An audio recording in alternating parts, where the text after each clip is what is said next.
যেখানে গুছিয়ে কথা বলায় আজকে বর্তমানে কঠিন ব্যাপার হয়ে দাঁড়িয়েছে, সেই সময়ে আমাদের আজকের বাংলা ক্লাসের প্ল্যাটফর্মে ছোট্ট একটা কণিকা আমার মীরা একটা কোনো এক মাকে নিয়ে কবিতা বলছে, যে কবিতার আবৃত্তিকার তিনি নিজেই।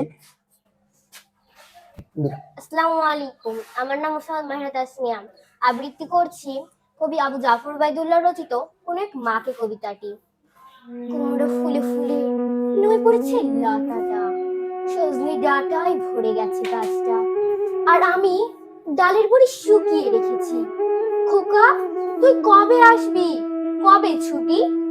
চিঠিটা তার পকেটে ছিল, ছেঁড়া আর রক্তে ভেজা। মাগো ওরা বলে সবার কথা কেড়ে নেবে, তোমার কোলে শুয়ে গল্প শুনতে দেবে না। বলো মা, তাই কি হয়? তাই তো আমার দেরি হচ্ছে। তোমার জন্যে কথার ঝুড়ি নিয়ে তবেই না বাড়ি ফিরবো। লক্ষ্মী মা, রাগ করো না, মাত্র তো আর কটা দিন। পাগল ছেলে, মা পরে আর হাসি। তোর উপরে রাগ করতে পারি? নারিকেলের চিড়ে কোটে, ওর কি ধানের মুরকি ফাঁদে, এটা সেটা আর কত কি। তার খোকা যে বাড়ি ফিরবে। ক্লান্ত খোকা, আসসালামু আলাইকুম।